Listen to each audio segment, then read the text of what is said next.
Waalaikumsalam warahmatullahi wabarakatuh. Beberapa kawan-kawan sedang berbicara mengenai berita yang melibatkan jenayah seksual dan telah disabit kesalahan. Jika salah seorang telah berkata seperti dia telah berzina, adakah terjatuh dalam qazaf? Wallahu ta'ala alam. Pensabitan hukum zina seperti yang dinyatakan oleh majoriti para ulama hanya melalui dua jalan. Pertama, dari pengakuan oleh penjenayah, oleh pelaku itu sendiri, dia mengaku dia berzina. Itu pertama, mengisbatkan hukum dia berzina.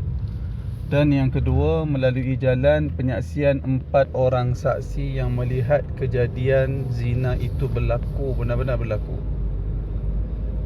Adapun selain daripada dua jalan mengisbatkan jenayah zina ini tidak diiktiraf di dalam syarak.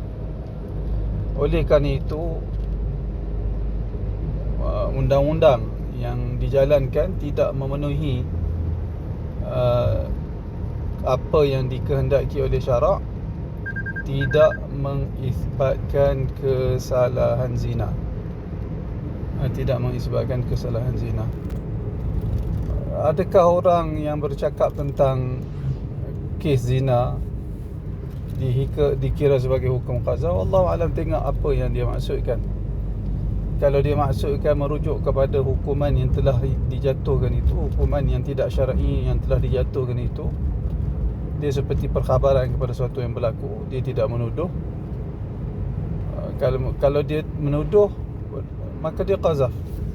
Kalau dia pun menuduh hanya semata-mata berdasarkan penghakiman yang tidak syar'i, maka dia dikira sebagai qazaf.